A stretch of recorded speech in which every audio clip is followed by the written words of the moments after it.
I think what I love most about Nimona is that I keep saying she was like a Rubik's Cube to try to solve every time I stepped into the booth. Love Golden Loin's aesthetic. He's what we call chaos gay because he has that bleached blonde hair. So he's going through something. You know when you bleach your hair and you're gay, you're going through something, some crisis. Nimona is a lot of fun, as you know, you said in the original book, but what Chloë does with Nimona is just breathtaking and hilarious and so moving. It's just so cool. I promise, I will not freak. This is the part where you run.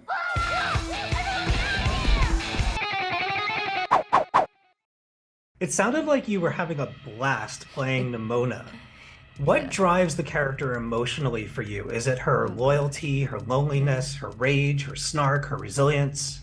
I mean, all of that. I think what I love most about Nimona is that I keep saying she was like a Rubik's Cube to try to solve every time I stepped into the booth. You know, we had these high highs, these low lows. You know, she has such honesty filled with so much spunk and spark and aggression and just truth. You know, she is someone who has been told exactly who she is for so long, and she is not afraid to tell everyone that she is nothing of what they expect her to be, and that she's gonna unabashedly be herself.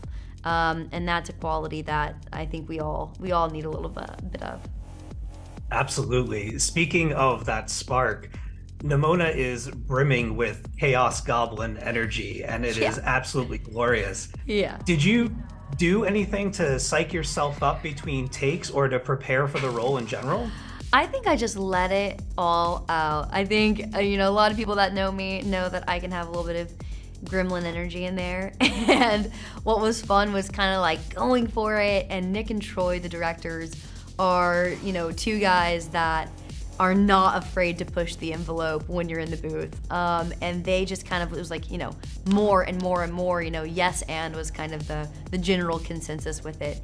And there were times that I was like, am I making the craziest decisions of my life in this booth? And it wasn't until I saw the movie in its, you know, totality that I was like, okay, it works. Thank God, because if it didn't work, I would have been like, oh God, I really messed up. Well, it absolutely works. I have to say, it's one of my favorite animated films that I've seen in years. Yeah, thank you. If you could transform into any animal at will, which would you choose? Oh my God, I mean, I could go like with a cool answer, but my real answer would probably be my little baby doggy. I have a little French bulldog, and the fact that she gets so many cuddles all day, and she is literally like a Tasmanian devil sometimes. Nice. And she is just so, you know, cute. So I think I'd probably want to be her for the day. My wife and I just got a 3-month-old kitten named Loki. Aw. That we added to our house. So That's a cute baby. I feel that deeply. Yeah. Thank you so much for talking with us today. Congratulations on the movie, and I wish you all the success in the world. Thank you. Who are you? The name's Nimona. Your sidekick has arrived. I don't need a sidekick. Every villain needs a sidekick. I'm not a villain. When you were researching Balister, what about him did you connect with? I didn't really research Balister. Yeah, I mean, Balister is a fully fleshed kind of character who really kind of exists within the world of the graphic novels, and took a look at those, and then it was just really about kind of giving myself over to, you know, Troy and Nick and the amazing team there, and just kind of going on that journey. Nice. How does it feel to be in a studio doing a vocal recording as a voice actor instead of a musician? Is there any difference? Yeah, I'd say there's quite a lot of difference, because in particular with Nick and Troy, are amazing directors. They're just so meticulous. I think I did more takes of every line of this film than I think I've ever done of any takes, or you know, of any of my rap verses or anything like that. They just really try and make sure they get every single piece of humor, emotion, feeling out of every single line. So we just kept drilling it and trying out different things again and again. It was intense, and it went on for several years. So yeah, I think in a way this was much more intensive, longer, more meticulous process than anything I've ever recorded vocally anywhere. How did you feel when you found out that the movie was being resurrected and all of that work that you had done was going to be seen by the fans and audiences? I was pretty relieved because I think I'd already spent about 8 years on the project at that point. Not literally, but it feels like that. We've just been making this for a very long time, and we've all put a lot of energy and our heart and souls into this. So it was amazing. I just feel like this story deserves to be out there, you know? Oh, absolutely. I've been a big fan of Nimona for years since the book came out, and it was incredible to see it all come together. Was there a particular element of the story that you really wanted to highlight with your performance? Was there something that was really important to you to get across? I think the most important thing is the relationship. I think that's always the most important thing in any story, really. And so the relationship between Nimona and Balister was so key. And luckily, in Chloë, we've got just such a phenomenal actor who's just doing,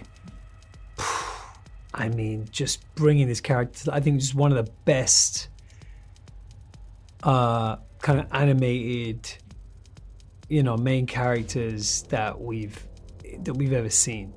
Nimona is a lot of fun, as you said in the original book, but what Chloë does with Nimona is just breathtaking and hilarious and so moving. It's just so cool and fun. So really, it was just the most important element for me was about that relationship. Well, thank you so much for spending time with us today. Nimona is without a doubt one of my favorite animated films in years. So thank you very much for your contribution. I'm so glad to hear that. Thank you. Appreciate it. Thank you. That's not my name. You did that on purpose. You catch on quick, boss. That's not my name. Something, something, something. We win. I'm Mr. Cat if they throw me the ball. If anyone can find them, it's me. They call me hell. They call me Steve. Ambrosius really thinks I'm a murderer. That's not my name. Big fan, big Magikarp enthusiast over here. Oh, nice. Playing a romantic lead is often challenging. How important was it to you that audiences feel the love and devotion between Balister and Golden Loin? I mean, it was vital to these characters into this film, and I think I'm a great example of someone who I never even saw or envisioned myself personally as ever being able to have the opportunity to be a romantic lead. I kind of feel like I've always been a villain type, but it's wonderful to show that everyone is worthy of feeling love and giving love, and that was always kind of the true north for my performance in this character, which was, he loves Balister with everything he has, and to make sure that even though he's being torn with his duty, what he has to do as the hero of the realm, he's also, making sure that he's checking in with himself emotionally and looking towards what's most important, and that final decision of what he chooses, I think, is a very important message. I love that so much. You look amazing today, by the way. Thank you. This whole thing? As a fashion guru with Met Gala energy, what did you think of Golden Loin's design aesthetic, and what advice would you give to Balister to spice up his look? Wow. Okay, shady. I love that. I love Golden Loin's aesthetic. He's what we call chaos gay because he has that bleach blonde hair. So he's going through something. When you bleach your hair and you're gay, you're going through something, some crisis. But yeah, I would say with I don't know, with Balister, I love his character so much. He's like a gorgeous, sad puppy. And I love dark stuff. So honestly, I would tell Golden Loin maybe try on some black sometime. Always go back to black. That's what I would say. Go to the other side a little bit? Go to the dark side. Nice, I like it. So what is your favorite thing about Golden Loin, and what did you bring to the character from your professional experiences? Besides his name, which I adore that they kept the name, I brought a lot of myself to the role, and I think Nick and Troy, the directors, were so smart and keen on bringing me back to a place that felt extremely authentic and lived in. Like whatever I experienced, I should try to infuse into Golden Loin's perspective, just with a little bit more of that heroic edge. So everything that I've lived through as someone who's gay and Asian and Texan, I know what it's like to have been within these systems that are telling you to be a certain way or to think a certain way, and deviating from that is scary, and it's always an act of rebellion, of protest, And I feel like that's been the most major markers of my life is embracing those aspects. And Nimona is like the perfect distillation of that spirit. And Golden Loin is he was just trying to get to that point by the end of the film. Fantastic. I love it. Thank you so much for spending time with us today. Thank you. I'm a big fan of your work. Thanks. And, big fan of your congratulations on the beard. film. Yeah. That's a nice beard. I'm jealous. I tried to gussy it up for today. Yeah, you look great. Thank you so much. You Thank as you. well. Take care. You too. You got betrayed by someone you trusted. Because once everyone sees you as a villain, That's not my cake. that's what you are. Do you think he saw us? Yes. I've been a fan of Nimona since the first print of ND's graphic novel, and cannot tell you how much it means to see this character come to life after such a harrowing journey to the screen. It's been amazing. Thank you. Thank you. Can you tell me about the onboarding process for your takeover as the film's directors? Did you face any challenges while retaining the quality of the existing work and adding your own flair? Well, during the takeover, the I know. hostile takeover. I wasn't sure if you said waterboarding or there was a lot of aggressive words in there. No, yeah. No, our biggest thing when we came on was leaning the story into Nimona. With the graphic novel, there's so many different amazing avenues that the story was going down. But what we were finding was leaning into Nimona was the key, right? Because she speaks to that love letter of being misunderstood, which is universal, but she also speaks to very specific groups like the LGBTQ plus community. So that was something that was very important for us to get right and to also just make sure the story was right. Absolutely. So Dineg, am I pronouncing that right? The animation company? DNEG? DNEG? Yeah, it's short for double negative. Yeah, DNEG, yeah. Okay, that's what I thought. Yeah. So Dineg uses a wildly different visual style than your previous film, Spies in Disguise. Yeah. Did the change in presentation alter your directorial approach? Did you develop any new skills while working on the film? The fact that we were working in a much more stylized animation environment meant that we just had to approach certain things like lighting very specifically. The character designs had to be modeled very specifically so it would catch light in a very graphic and design sort of friendly way. And then as we were animating it, we had to work really closely with the animators to sort of break out of maybe a little bit more like super fluid, type of animation, go back to a more traditional, nostalgic style of animation, which is very keyframe, right? Hit a pose that tells the story, hit a pose and work within that, so that it would work graphically with the look of the film as well. Amazing. Yeah. It looks so good. I was so impressed by the visuals of the film. Awesome, thank you. So- Yeah, Aiden Sagano and Jeff Turley, our production designers, and all the design crew worked like tirelessly to get that right. So. I can only imagine. It was like a 7-year process? Yeah, and then between Blue Sky and then DNEG, it was a lot of people trying to figure out a lot of things. That's amazing. All right, I've got only a little bit of time. Many consider Nimona to be a groundbreaking story regarding representation and owning one's identity. What's your approach to honoring the character's legacy while also making something new? Oh man, for us, it was finding authenticity in the character. That was, I think, the most important thing for us is really thinking about who Nimona is and doing that in a big emotional way. Like in the graphic novel, Nimona is incredibly funny and there's also an incredible heart to that. So for us, it was really digging in a little deeper on that character, finding that character who talks about murder, and mayhem, but it's all just a cover for somebody who feels misunderstood and is looking for true kinship. That's fantastic, guys. Well, they're going to be kicking me out soon. So again, thank you so much for bringing this movie into the world. It means a lot to a lot of people. Thank you very much. Appreciate that. Yeah. I am so excited to be speaking with you today. I've been a fan of Nimona since the book's release and my God, yes. cannot thank you enough for bringing these amazing characters into the world. Thank you so much. Thank you for loving them. You're very welcome. So Nimona's journey through production was quite the roller coaster. How did it feel to know that everyone's hard work on the film would be seen after all? And did you do anything to celebrate the pickup by Netflix?